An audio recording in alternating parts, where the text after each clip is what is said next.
Our third campfire series as part of the AIGA Midwest Portfolio Review. Thanks for joining us to listen to Tim talk about his experiences as a UX UI designer. I'll have Carlos introduce him as well. But a couple housekeeping notes to start us off. We have, as I just said, we've got the camper raffle for if you're participating in the AIGA Midwest Portfolio Review. Make sure you're getting those badges, put them on your vest, get those cool prizes. As I said, Adobe Creative Cloud subscription for a year, Skillshare subscriptions, awesome stuff, Midwest and camping related. It's super exciting.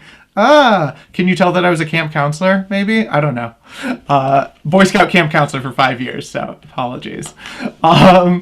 Next, I want to remind you about the Campfire series for next week. It's a presentation about Adobe Aero, which is a really cool Adobe app for making your own augmented reality experiences. We're going to be seeing how that works and like how to potentially show off some cool stuff in your portfolio by seeing it in augmented reality. So that's next Wednesday at noon Eastern time. Take a look at midwestportfolioreview.com, sign up for your events there and participate. And also, tomorrow, we have the second open hour, which is a great open virtual critique session. So if you want more critique sessions than the ones that you signed up for as part of the review, maybe you haven't signed up for any and you want to participate, definitely check out the open hours. We're going to have a couple AIGA Midwest board members facilitating that. It'll be a great opportunity to help improve your portfolio, do some peer critique, and learn the best ways to show off your work. So definitely check that out. 5:30 to 7:30 Eastern time. The link to sign up for those also on midwestportfolioreview.com. And there'll be 2 more after this Thursday. So every Thursday while the Midwest Portfolio Review is running. Make sure to check it out. Cool. And so, without much further ado, I'd like to have Carlos Estrada introduce Tim. All right. Welcome, everyone. Thank you for taking time out. You will not be disappointed. I've had the pleasure of working with Tim for a few years on AIJ's Diversity and Inclusion Task Force and at other events, which I'll mention in just a moment. And he is definitely a personality. He is approachable and just fun to be around. So, and his stories are real. So there's a lot to glean from. I would encourage everyone, write questions, ask some questions, listen intently, just to, you're going to get there'll be some drop the mic moments, definitely. And I don't even know what he's going to say, but I already know Tim. So I'm going to get a little formal right now because I do believe it's important. You are at the Black in Design, A Tale of Two Worlds. The description is, the design industry is vast and it has space for everyone. From content creation to UX design, the industry continues to open many doors for consistent individuals. That's important. You can make a livable wage as a designer, and I can show you, meaning Tim today is going to show us what's exciting and how he's navigated this exciting field. Timothy J. Hykes received an Associate of Applied Science with an emphasis in graphic design from St. Louis Community College. He continued his education at the University of Missouri, St. Louis, UMSL. What up? Where you at? Where he received his Bachelors of Fine Arts with an emphasis in graphic design. While at UMSL, Tim learned UX under the direction of UX designer Patrick McNeil. Since graduating, Tim has worked at Answers.com, Spoke, Marking, HLK, RoverTown, and LaunchCode, Wells Fargo Advisors as a UX designer. Previously, Tim was the senior e-commerce designer at Caleres. Is that right? I don't know. I rolled my R's, so excuse me all. a shoe conglomerate. There we go. There, Tim worked on the Allen Edmonds shoe brand and was instrumental in launching their site. Currently, Hykes is a UX consultant at Worldwide Technology, where he travels the country helping companies solve their usability problems. What Tim is most notable for his side projects are the 28 Days of Black Designer project. This project featured 28 Black designers in the design industry. This included fashion designers, graphic designers, architectural designers, and many more.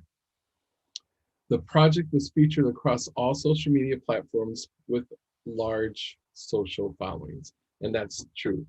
What isn't on here is Tim is also a founder of a diversity and inclusion conference, and it has been going on for a few years now, and I'm hoping he'll talk about that a little bit more later.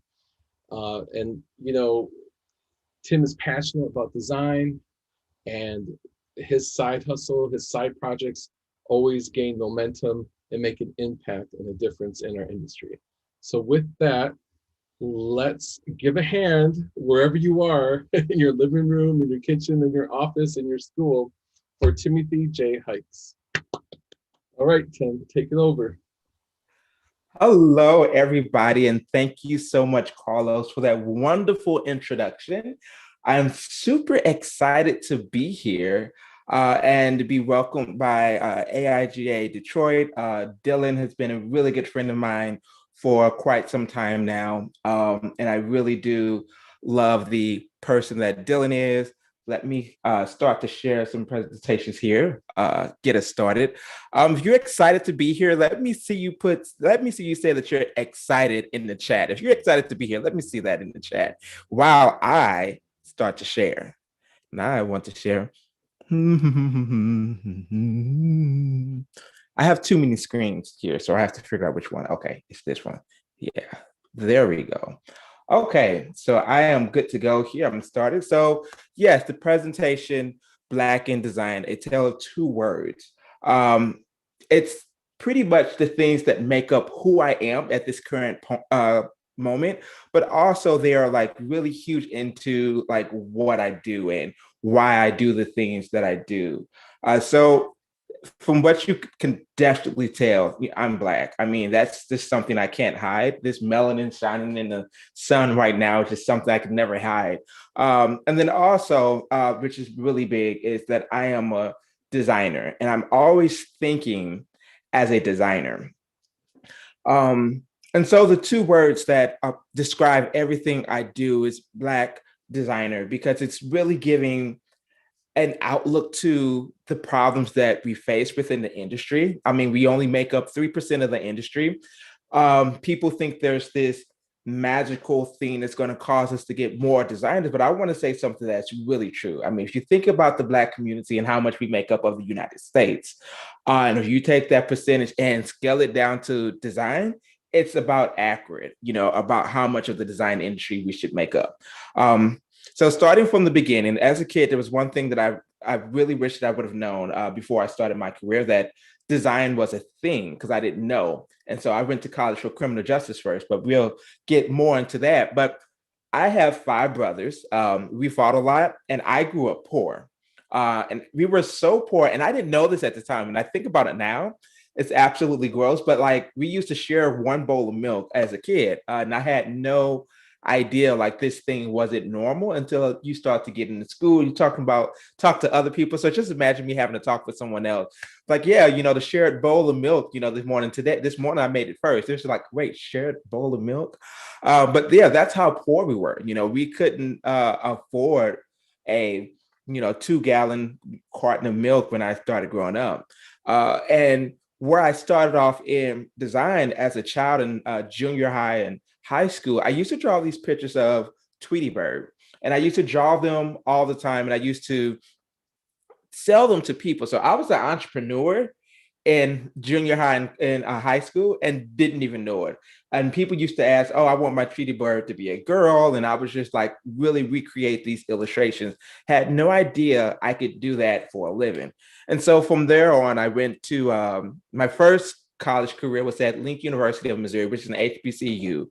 And design was always something that I did. So I used to design these organization posters there back in college. Every organization used to ask me, and I got so good at it that I was designing flyers and posters for the school. So whenever they would have homecoming, I've designed their homecoming flyers and posters.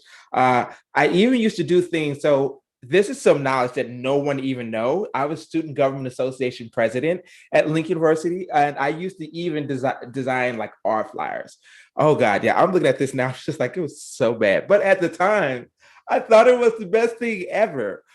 So that kind of like what's who I was during that time. And then I found out that there was a career. Yeah, I was a police officer. I won't talk about that now. But then I found out that there was a career in design. And so I went back to school. I didn't know design was a thing. And going back to school, I'm classically trained in design. So I have all the classical training from the Baroque period all the way through. You know, we learned about Dada and the art, different art forms and lettering and the typographers, same things that we learned about. And then my senior thesis was design plus diversity, where I presented over 100 ways to diversify the design industry. Because when I was coming out of school, I was scared that, oh my God, I don't see people who look like me, you know, who are doing the things that I do. And I don't see those in the industry. So of course I'm scared because I'm thinking there's not a space for me. So my project focused on that and how we could make that space for it. The issue with me, I do a lot of talking, and my teacher's like, I'm one of those people, as long as you don't test me, I'm good. But as soon as you tell me I can't do something, oh, okay. So my teacher's just like, Tim, you know, you do a lot of talk, don't talk about it. We want to see some actions come out of that. And so that trickled down into the Design Plus Diversity Conference. And it started to be a thing. You know, I was able to co-found it with a friend at the time, Antoinette Curl, and we pulled off this thing that started to grow, and it continued to grow each year. So much that it started getting attention from other people. As you can see here, it was talked about on the stage at the Adobe Max conference. I don't know if you guys can hear this or not. Probably not. The creativity is most powerful when deeply connected to the world around you. For example, Tim Hykes, a UX designer, co-founded the Design and Diversity Conference to explore ways, we like it too, to explore ways to make the design industry even more diverse than it is. This is a conference that draws over 200 participants from fields as varied as advertising, manufacturing, architecture. And it's an initiative that we are deeply involved in and deeply proud of participating in Adobe. So that was something small that happened. Well, I guess it wasn't small. I mean, those was like 3 football field screens that was up there, and it was like showing my work and all this other stuff, and people screaming because they knew me, designers knew me that was in the audience. But it's something that grew. And my relationship with Adobe was because of my relationship with AIGA. I'm a talker, and I was one day talking to a group of women at an AIGA event, didn't know who I was talking with, but we were just having all of the fun, and I was cracking all of the jokes. I was on a run. You know, when you get on a run, you start cracking jokes, so it's joke after joke after joke, talking about me being a Black designer in the industry and just really being myself. And at the end of that talk, the lady was like, my name is Corinza. And she handed me her business card, and she said, yeah, you know, I want to bring you down to Adobe, and we want to get you, you know, on screen there. And I really think that you're an awesome person, you know. So I did that thing, and that's how my senior thesis with Adobe got connected. So they're partners with me every year for my senior thesis, which is this thing that continues to bring lots of education and knowledge around diversifying our design industry. So this really sets the platform of like that consistency in content creation, because what we're doing at the conference is we're curating these people delivering content, you know, and my content is in the form of what I've learned, and it's in the form of design. And another way of doing that was me joining them online on their channel on YouTube and delivering content. So we built an app, you know, that's more content that was there. Now, me professionally, I'm a UX designer and I'm an illustrator. I love to draw now pictures of Black people because I don't see enough Black illustrations to try to inspire people who look like me And so I love doing that, love doing sketches. But then also there's other things that I really like too, such as, I'm a huge Pokemon fan, and I love Pokemon. I love Pokemon Go. And I love to play all of the different Pokemon games. And I don't think I will be 93 still playing Pokemon, throwing Pokeballs. So that'll never leave from me. But illustration is something that I like to do, and I do that behind the scenes as a person, but it's more content that I'm delivering, and I'm consistent with delivering content. Other things that I like to do, I like animation. That's part of me, and working in ways in which I could like figure out how to do this little cool thing, or just following along with something someone else did, and asking myself, okay, I've learned these skills. How can I put this out there differently, or do something was differently? So I practice that a lot, and it's a good trait to learn a new skill from someone else. With that, this is an example of a skill that I learned in illustration, and I put it to use. So AIGA has its design census, and one year they asked for designers to come forward and design that data. And this is the first time that I ever had the opportunity to really sit down with data around the design industry and what it looks like. So at this time, it was 73% white, 8% Asian. You see down there at the bottom, 3% Black, 2% Hispanic, 2% Native American. We could see that on average, we were working 30 to 40 hours a day. I don't know why people were working 40 to 50 hours a week. You can see the minimum education, it's a bachelor's. There's some people out there who are getting their master's, and I guarantee the people that are getting their master's were educated. But then also you get all these really cool numbers around the salary range, and other cool facts about the industry. But this is more content that I was able to deliver from a trait from some skills that I've learned from someone else. Content creation is one of those things that people don't consider an art form. But as a student, if I would have known, it would definitely been a very lucrative career for me as a student. And there are some people who are content creators and designers who are doing some really good things, owning their own, such as Jade Nova Brown. I mean, she's a illustrator who's worked with some really high profile clients. You will see her most recent work on, I think it's Adobe Illustrator. And, she's owning that thing that she does best. And she's a content creator. Her Instagram is filled with all this content. Her YouTube page is where she's talked about the things that she's done.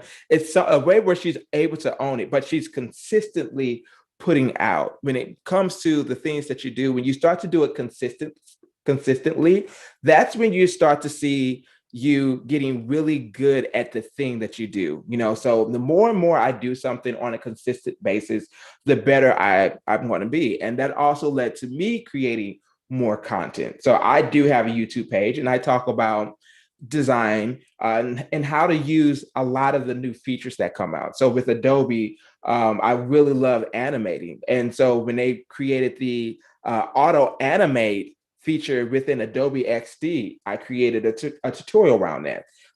As you can see right now, it's up to 17K, but it was something that I like to do. I like teaching people about design. I like creating these different content, and people don't think it's an art form, but it really is, because you are creating not only the assets as a designer, but then you're also executing and producing the actual work for people to follow. And it's quite interesting to me. It's something that I will always be interested in, and how to get people interested into video.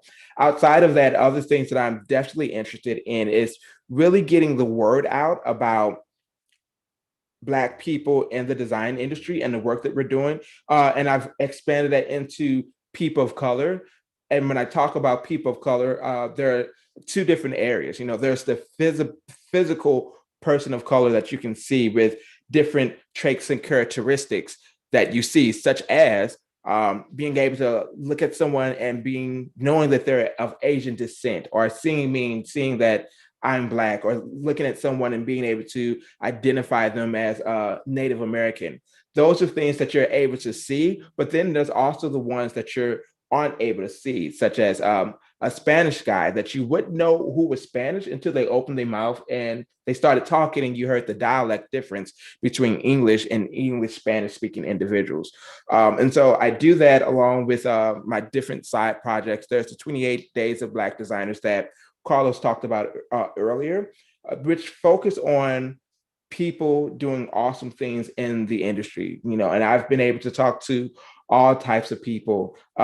Even here it has one of my most recent mentees, and I'm gonna talk more about mentorship later and reaching out and finding a mentor. And one of my best friends, D. Nichols, who's a designer and keynote lecturer. But all these different individuals who are doing awesome things in the industry, and they're at awesome places. They're at the Apples, they're at the Amazons, they're at the Googles, they're at the Intuit, and making all these really great products and services for people like you and I.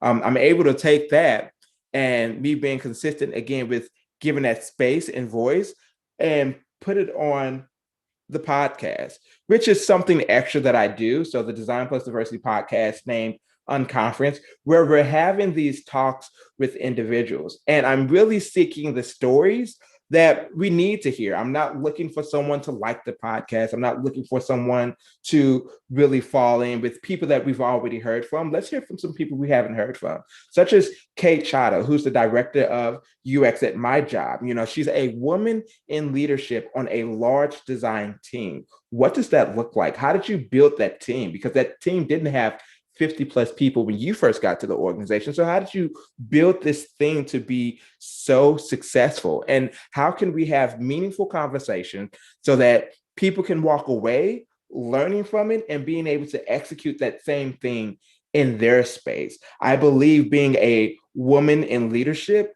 means a lot to a lot of people. And it starts to really crank your brain on how you can do the same thing. Kate talked about being able to really love the people that you work with and being able to say to people at work that, I love you, I care for you. And why she does that is because it helps to build trust.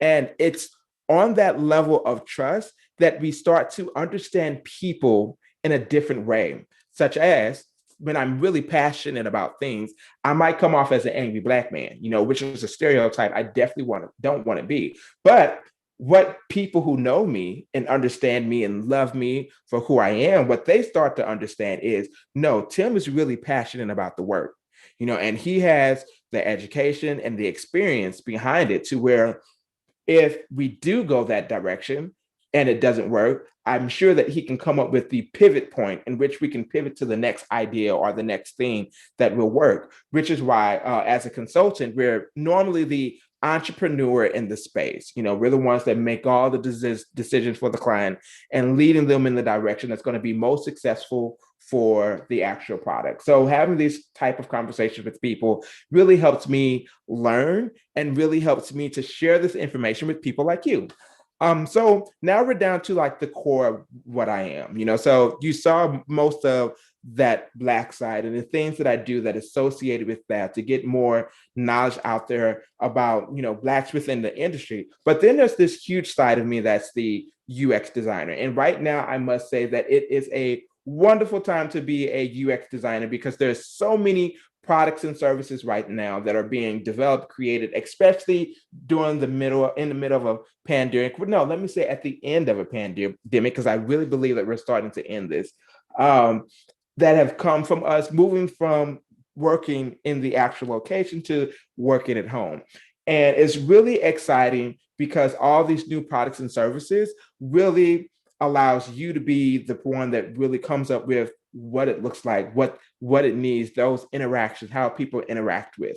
And so that's pretty much what I do at work. So I didn't talk much about work, but let's go into work. So I work at Worldwide Technology, and I have a video here that my organization created. This is fresh too, off the press, created recently to explain it, because everybody's like, they know me, but they don't know much about Worldwide Technology. So let me talk more about the organization and what we've done there and what I do around design at work, especially as a UX designer. So here's the actual video. What if we could connect people to new possibilities, turn thinking into a way forward, solve problems before they become a problem? What if we could share the future with everyone? We can. A culture of innovation lies at our very core. You can see it in our people. We live and breathe change every day. That's because at WWT, we believe in doing whatever it takes to help organizations accelerate growth by connecting them to the right technology and delivering it around the world. Healthcare, education, finance, government, energy. Whatever your business, we're here to create new realities. From strategy to execution, we see the whole journey, drawing upon the right people with the right expertise at the right time. Consultants, to define the problem that needs to be addressed, to think beyond the barriers and deliver meaningful business outcomes. Technologists, to bring ideas to life, design the technology, test it, prove it, integrate it into actual working environments. Software engineers, to code the future into your customer and employee experience, connecting people to whatever they need to do, wherever they may live. Global operators, to configure, distribute, deploy, and implement your technology at scale, anywhere you are, in weeks, not months, making you agile and more economical. Technology is constantly looking ahead, showing us a better way, improving performance, enhancing our lives.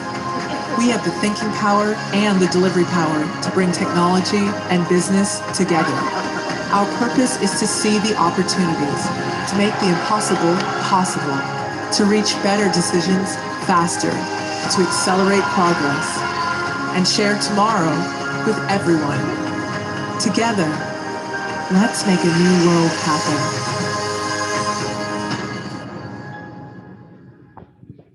So that's it. That's the job. Worldwide technology.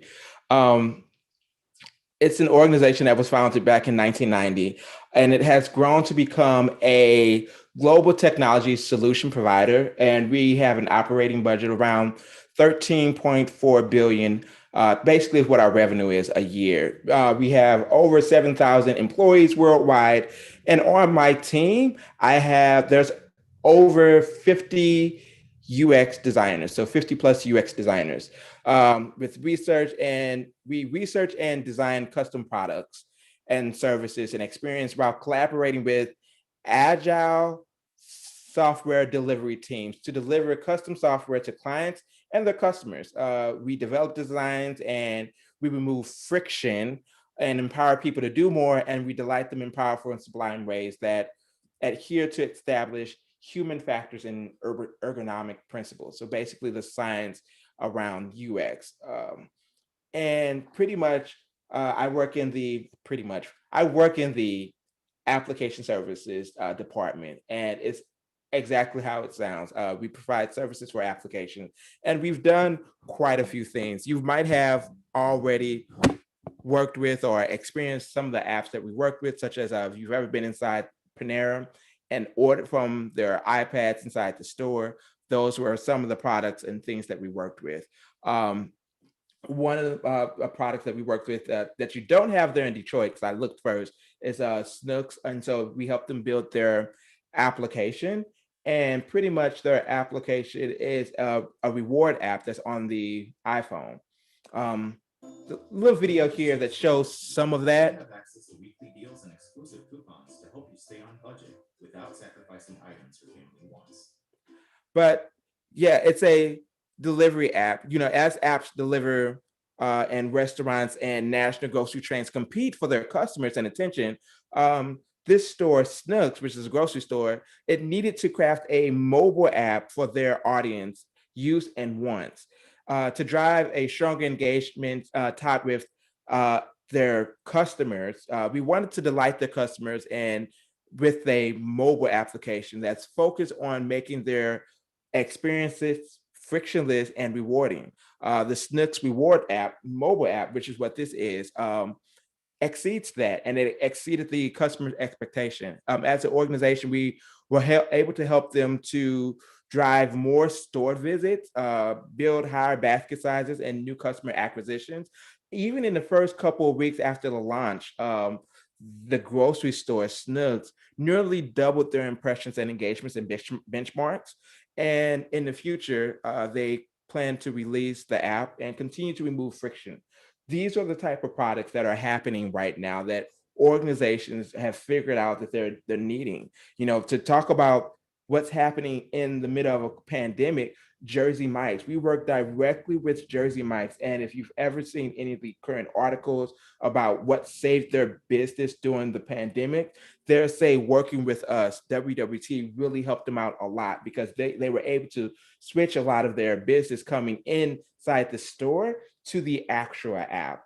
And it just, a testament to the type of work that we were able to do for this organization.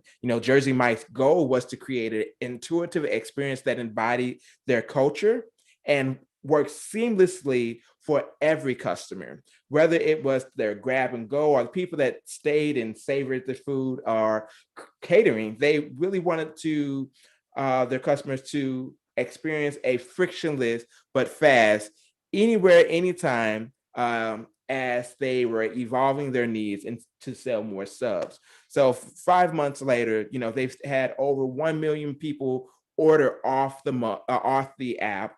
And Jersey Mike's in owning their journey, the new mobile app helped them to brand the charm of what Jersey Mike's is as a short store. As you can see, giving that little beachy type feel that you have there from their roots. And they were able to surprise and delight their customers, and they were able to get more customers using their app. So as the app grows, they're going to also continue to remove friction from it and create new usability features and different things like that. They always say they're a sub above, and it really a testament to what they have there. I think it's a really great app, and the organization did a really good job on that. And then next is one of the things that I'm really proud of, the organization talking about the type of work that UX designers do. And it's more content. Like what I really like about my job and what I do is I save lives, and I can literally say that. I can show the tests that I've done with users, and I can give lots of anecdotes from people saying this is going to help me save so much time. The error rates are very low, so we won't have these issues with errors.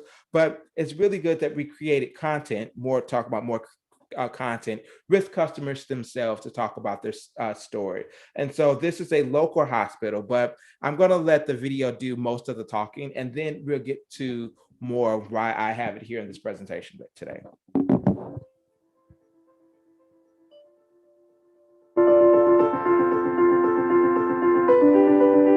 If you find out that your child has a diagnosis of cancer, it's very overwhelming. New city, new building, it's easy to get lost and confused. It's a lot coming at once. St. Jude is a place of hope. So we said, what can we do to help them in this journey? The vision was not to expose just the clinical information, but it was to leverage technology to help alleviate some of the stress and help guide them on their journey here.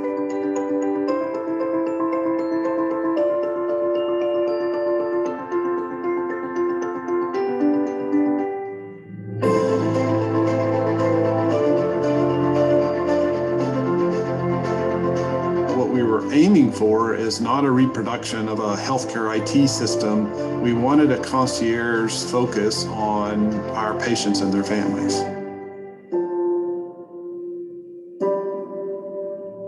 We're all in this industry because we have the chance or opportunity to change lives. We were able to take a lot of our human-centered design thinking and strategy and apply it to a place, right here that puts humans at the center of everything that they do. When I look back at my career, this is going to be one of those moments that you can actually say, I've helped a patient and their families. I'm not a medical doctor. I'm a technologist that is trying to do everything that I can to make the world a better place and advance the St. Jude mission.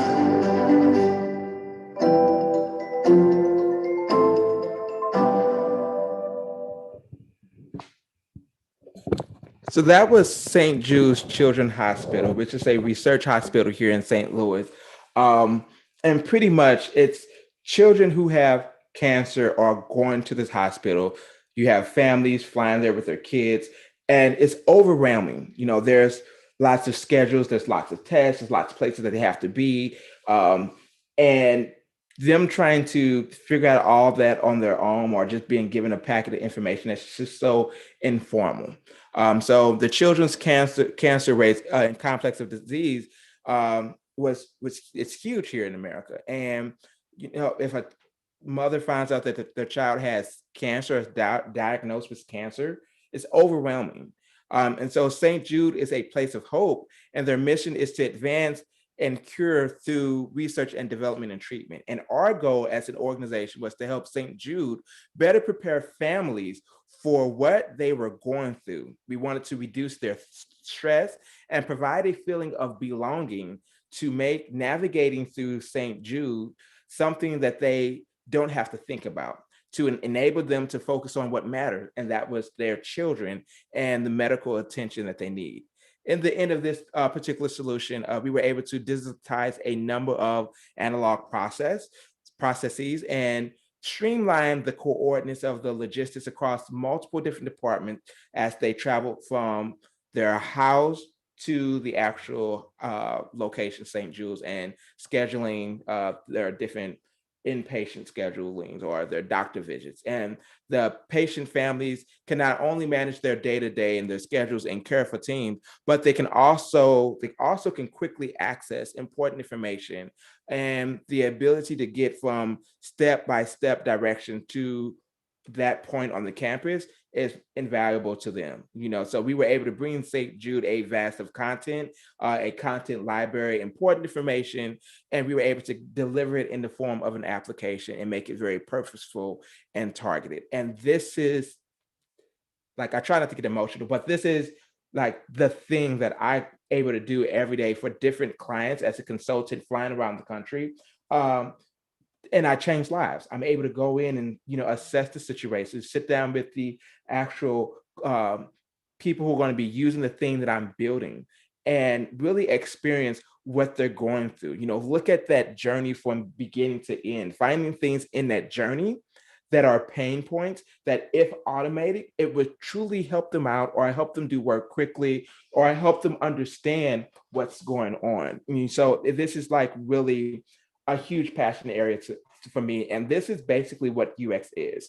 UX is really problem solving for the user, and we're like defenders for the user. And this is what I do every day. And I love it, and this is why I'm always convincing designers to be UX designers. And it's a very interesting field. During COVID, we were in technology, and I hate to say that, this, because I don't like comparing it, but I didn't have any stop in paychecks, what you could possibly make coming directly out of school. And I know this from, I have mentees, and if they catch me rather a junior in school, it works out even better. But as a senior now, since I have multiple individuals that I've worked with, I've been able to help them out of college land a job making $75,000 as a UX designer out of college. We're talking real numbers here. With 3 to 5 years, 95,000. And I could probably help a couple of my mentees do this a little faster as I continue to work with them, and 5+ years making over 100,000. So if I were to go back to school and say if I did it all over and I was able to keep the knowledge that I had, number one, school would be so much fun because I would definitely be YouTubing, and teachers would be mad because I would take what they've taught me and do my own projects and go through step by step and put it on YouTube to teach other people. But then also, as I get out of college, I would be able to navigate through like this quickly, jumping from 75 to 100K, so basically once you hit 30, you'll be making over 100K. And I've just successfully helped mentee after mentee navigate their career. So if I'm talking about UX, how do you become a UX designer? Most people think about the classical route of being a UX designer. Most of you are already doing the thing that you need to do, and that's graphic design is one of the tracks to do it. That classically trained hand drawing, classical drawing, and graphic design training. That typical graphic design training is eye training, being able to look at something and knowing what aesthetics that are not being applied to help you make it better. So looking at something and knowing that things are not lined up. 90% of the time, that's normally the issue. Things are not lined up. If you put stuff on the grid, I'm sure that'll solve majority of your problems. The next thing is like just being able to thoughtfully think out what's going on through paper. Like that's something that if you're able to learn out just doing paper, you'll be really, really great by the time you make it into the career. Other ways you can make it into is the more science route, which is human-computer interaction. So that training on how people use different systems, such as an iPhone, give you some information around that is when you look at a phone, people don't notice that their eye is always focused in the middle of the phone. We scroll, but your eye doesn't move from the middle of the phone. And there's a 10% radius around that is what you actually see. So the social science and training behind that and the graphic design training behind that. But I do want to make it be known that you don't have to have a design degree to do this work. If you were in the liberal arts or something like that, you don't have to have that. There's lots of other people who don't have to go that route. So now I'm towards the end of the presentation. I always have suggestions and things that I always want to leave you with as you navigate your career as a student. The first thing I would say to any student, one of the things that, if you think about all the things that I've said, what would make you navigate this so much quicker is finding a mentor, finding someone to help who's been there, done that, to help you through it. And I've had so many people tell me it's difficult, it's hard. Get on LinkedIn. I'm sure you have some design heroes. Start from there and trickling it down. The worst thing they could ever say is no. The worst thing they could say is no on the internet. I mean, cancel culture on Twitter is huge. People say no, and we blocking people left and right. We going where the money resides, where the money resides. Like the worst thing they could ever say is no. And you move on to the next person until you find someone. And when you find that mentor, it's a relationship, So trying to get your understanding of how good they're going to be at in mentoring you. With my mentees, I give them connections. I connect them with people. My mentees say they're looking for an internship. I have yet to have a mentee that said they wanted an internship during the summer and didn't get it. Not being my mentee, I'm able to connect them with people. We professionals see these opportunities all the time and don't know who we can connect with them. I tell them, here, take this opportunity, say, Tim sent you, you should be good. The next thing I would say is create projects outside of class. I'm talking about those different personal projects that I've done. And I tell you to do that because you want to do the work that you want to do. Every professional has seen the portfolios in their area. They know what's coming from what college. So in my area, there's like 7 different colleges. We know Maryville students are going to have a book portfolio where they've made some type of book. They're going to have a little bit of motion, and then they're going to have some traditional graphic design and some advertising. So we'll see some papers and different things like that. Versus students that are coming from Washington University here in St. Louis. I know that I'm going to see them focus more on paper and print design. We're going to see them making handbooks too and creating these different ways of booking things together. But we're going to see a lot of print design coming from Washington University. Professionals, we know what's in the portfolios. We come to expect them. We interview people, or we look at these portfolios every year. The rest of it, I think they're just going to jumble together. I don't think I made them separate. Yeah, they all just jump together. Interview. As a college student, interview. Ask for an information interview. Interview with people who interview, who knows what organizations are looking for. And then when you are serious about the job, update your portfolio and then go back to interview. Or if you've interviewed and then a year later you interview again, the question that I ask when the recruiters come to show me someone that previously interviewed at my job for a position, I ask, okay, I need to see the new stuff. They need to identify to me what's new. They've interviewed, we've said we weren't interested, or for something happened to where they, didn't make the connection and make it into the organization. Since that time, I need to see growth. Show me what's new. A lot of students I've looked at their portfolio and seen what they've had in their portfolio. And then later, 6 to 7 months later, they interview at the org. with my organization and I'm asking what's new. You've seen me before. Why would you bring me something that you've already seen, especially if you didn't update, especially if you didn't take the advice that I gave you, and I'm going to give you the same advice again. Personal projects, like I said earlier, are big because that's you doing the thing that you want to do. No one is telling you to do the thing. So if you know you like lettering, do lettering and be bad at it. Please be bad at it. So much of design is us trying to be picture perfect for design. And that's really, I think it's really bad because design is in the eye of the beholder. And most of us professionals, we really love to see the process. I like to look at someone's sketches so I can see what they were thinking. Show me how you got to that point. I don't want to see the picture perfect thing that you've been working on for the past 40 months. Show me the process up until that. And then do the design that you want to do. I think that's the most important last thing to leave out on, doing the thing that you want to do. Don't do UX if you don't like UX, if you're not passionate about it. Don't do print design if you're not passionate about it. A lot of students would just take a job. And I've been teaching my mentees, no, we don't want to just take a job. I want you to be greedy and personal. What are you looking for? Go into organizations and tell them, I'm looking for an organization that can treat me like this. Such as me, I'm part of the LGBTQIA community. As a gay Black man, I have told employers, I am gay and I am Black. And if you have a problem with that, there's no point us even having a conversation. If there's someone on your staff that has an issue, let's not do this because they're going to have an issue with me and that's going to affect me in my work.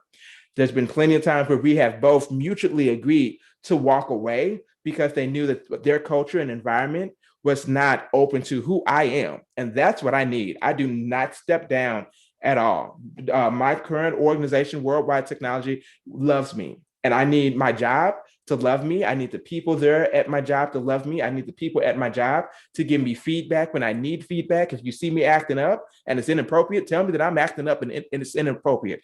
I'll correct it because that's only going to make me grow. And so as a student, if you find a mentor, if you take what you've learned in class and then you start to do your own projects from those skills that you've learned out of class, that's going to help you tremendously in your career. Interview and then update after you interview, even as a junior.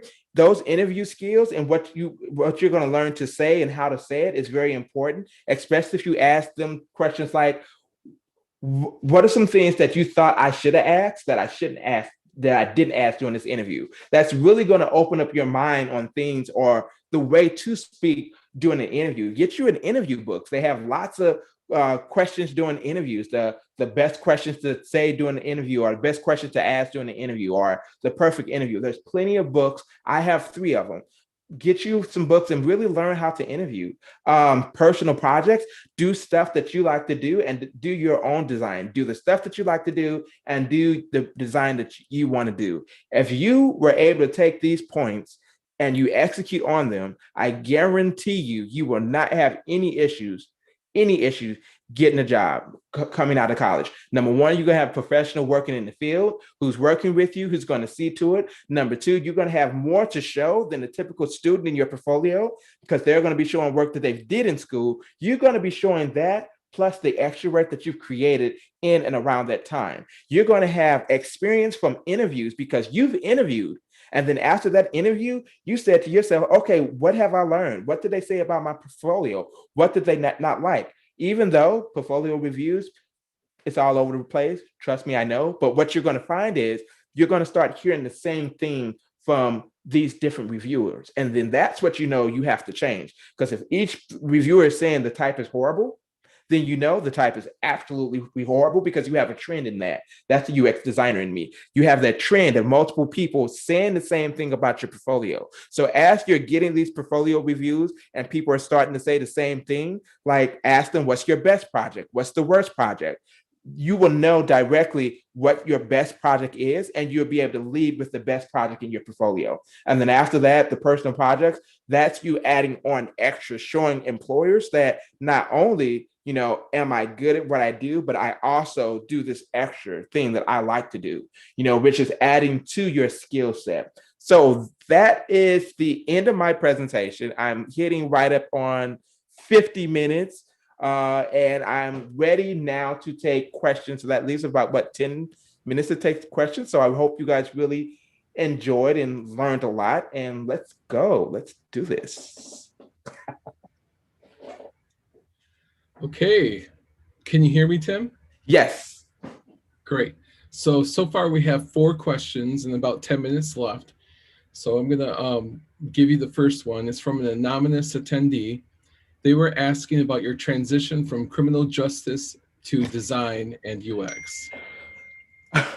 What can we be more specific about it? What about it? If you could talk about it, you dropped a hint about it, but you didn't really talk about it. So I think they just wanted to know 1 or 2 details of that transition from criminal justice into design and then UX.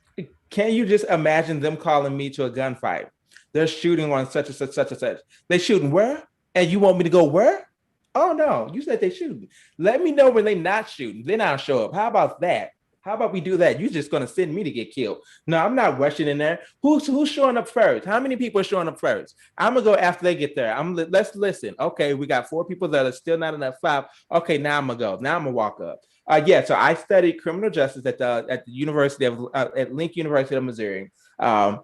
That's where I was. And during that time, we go and we tour prisons and different things like that. And then you get internships. So JCPD, Jefferson City Police Department, and different things like that, where, you're just working in the field. I figured out quickly, this is not for me. I don't have the personality for it. I don't have the attitude for it. A lot of people be getting away with stuff if it was me, because I'd be telling, you were speeding, just don't do it next time, because I ain't got the time for the paperwork. It's just not my personality. So I ended up just switching to going back to school for design, because that's when I found out that it was actually a career choice. Nobody told me early that I could do this thing that I've been doing all these years as a career. Well, thank you. The next question, again, anonymous attendee. They said the videos, for the videos, are they produced in-house or contracted out?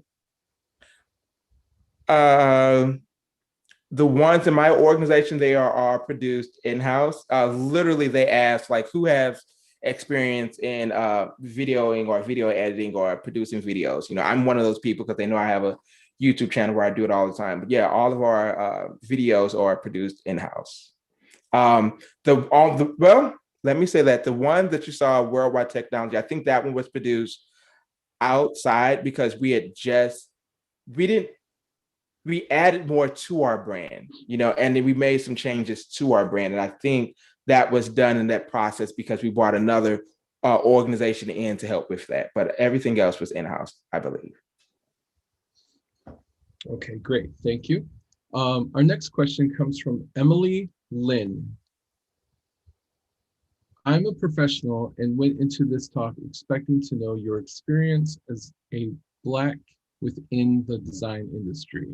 What is some of the grit you've had to deal with as a person of color within the design industry, and how do you believe companies should deal with such issues? The advertising industry is the worst. It's horrible, especially these smaller advertising agencies. I've been age discriminated on. I've been treated poorly because of who I chose to love. And I've definitely have been in these very toxic environments. I'm going to repeat some of the words that they were calling each other, the B words. So they were, calling each other bitches, and they were using the word, this is really horrible, cunt, this, that, back and forth. And they just laughed it off. And it was really horrible, and then at one smaller agency, me being a non-traditional student, ask you to go back to school for design again. No one really knows your age. And as people say, Black doesn't crack, and I wasn't cracking at that time. So it wasn't cracking at the time. So they didn't know my age. They thought I was a lot younger than what I am. And pretty much, if you just think about 4 years of college, so 8 years of college around college students, but my personality is a personality of somebody that's in college. Like, that's what it is, because I was around college students and out college students for 8+ years. So taking that into consideration, I fit right in with other college students and I looked apart. But once they found out, how old I was, oh, older, with some more older people on staff, I was closer to like 20, 27, 28 at the time, and instantly started being treated differently, because I guess they just didn't know, which is absolutely horrible. The idea of code switching. So me fitting into the environment to fit in so that I could have peace of mind and do work done, that is something I don't ever want to do, but I had to do for so long within that advertising space when I was in going into advertising studios. Didn't have to do it at HLK as much, but at some of those more beginner ones, answers.com, definitely I was code switching there. For those who don't know what code switching is, so basically I can't be my authentic self and what I am and the way that I speak. Back during that time, I was using a lot of her, der, and error, which is some of the vernaculars here in St. Louis that are being used, and talking about Black culture at work. It's just, there's something that they can't relate to. And so what we would do is we would change the way that we talk and the dialect that we use. And I would go from work and I would go from home, and I'd be, yeah, what's up, bro? Yeah, dog, let me tell you. And, that's how I would speak. But at work, oh, hi, Kelly, how are you doing? Yes, the fake laugh. Had a wonderful time this weekend. It was really great. Thank you so much. Yeah, trying to fit into the culture. Those are things that I had to do. Those are things that other people of color have had to experience within the industry. And it's just something that I don't have to deal with in corporate, which is another reason why I made the change in the switch from designer, graphic designer, generalist to UX design. It's more aligned with who I am, what I want to do, and the type of problems that I want to solve. Awesome. That fake laugh. Thank you. We have another question. This one is from Daisy Escamilla. I hope I pronounced that correctly.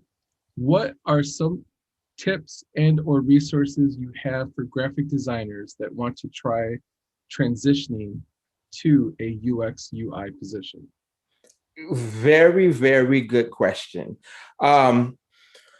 So the ex-head of design at Google put out an article on Medium. I don't remember the title. If I would have known that, I would have put that in the presentation. And he talked about making the switch. So one thing to know that UX design is called multiple different things. You hear people say, typical UX designers say UI design.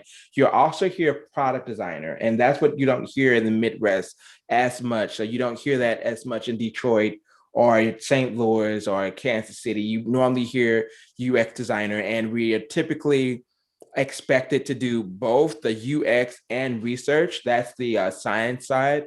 Some tips and tricks that I would suggest. Number one is changing your portfolio to be more problem-centric. So if you've looked at my portfolio, I have a summary of what the project is, and then I have everybody that worked with it, because it's important to show that team aspect.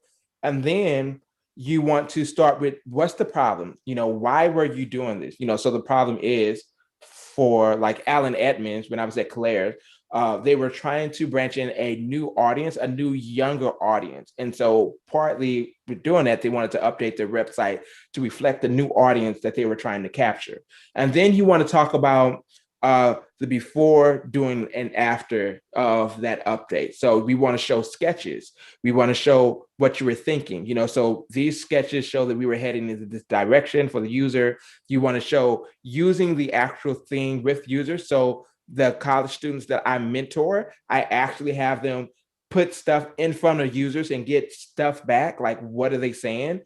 What are some of the things that you didn't think of? Put that in there, and then update your design. So you want to show that evolution of the process, that updating. So you started here and now it's here. Why'd you update it? Especially if it came from users, showing that evolution. And then you want to show the final, because people want to see the before and after. If you switch every thing in your portfolio to doing that, And then the jobs that you were really doing more web focused work, you can probably push and say that it was more of a UX type job, but the title was this. I think you would be okay for, a entry level into UX. It will transition quite seamlessly into that position, and people will be able to get you there. Things that I would suggest that you read is Lean UX. Is a really good book to read to learn more about UX. Going on the site is the NN Group, Nelson Norman Group, nngroup.com. It's one of the premier UX sites that we use to really help us with, say, if I want to do test icons on the site and I don't really know how to do it. It's just like development. Developers don't know all of what they do, but they know the name of it. So I know I want to do an icon test. I can go to the ngroup.com and put icon test, and then I have articles that'll pop up that would show me how to do the thing, and they go through a structured UX process, and they name a lot of the different things to do. How do you structure a usability test? What are the different types of tests that you can do? There is a standard usability test where you're testing usability. What are you doing during that test? Are we making it timed? Is it not? Are you doing quantitative points or qualitative points? It really helps you break down those different aspects, and then they have videos on them. So it makes it really easy for you to do that. So if you gain just a little bit of knowledge and look up human-computer interaction, so you'll be able to talk about the science, because your resume, number one, helps you get the job, but your portfolio confirms on that. So once you get that interview from your resume and your portfolio, everything else is going to be what comes out of your mouth. And basically from that point, they want to see if, number one, if you're going to be a good fit. I hate that phrase, but a good fit within their culture.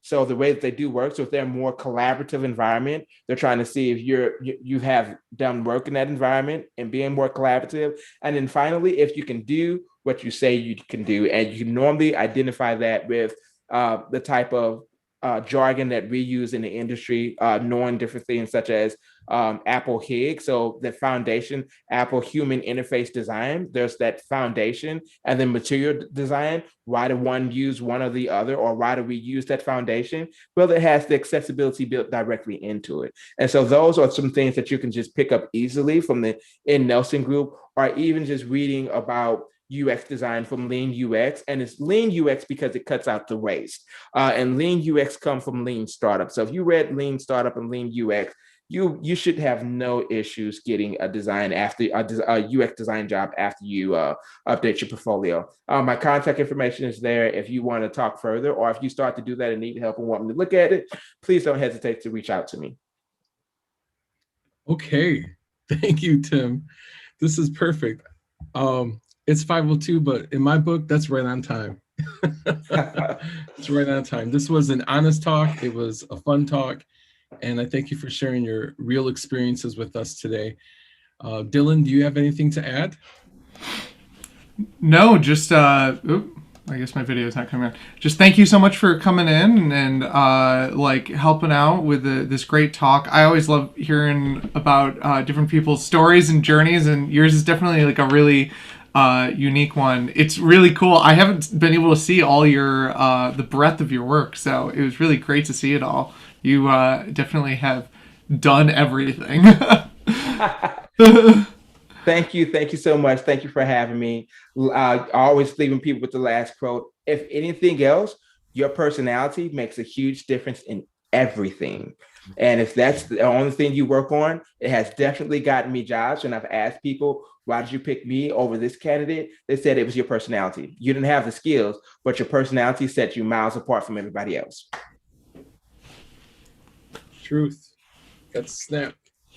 I just wanted to share with everyone, please contact him. He's approachable. DM him on social media. And this is a live conversation. So for any of the links to the books that he mentioned, we'll see what we can do. If you check AIJ Detroit, this is live on Facebook and Twitter right now. We can see if we can post the links there. And if not, again, this is a great way to connect and to network and find mentorship.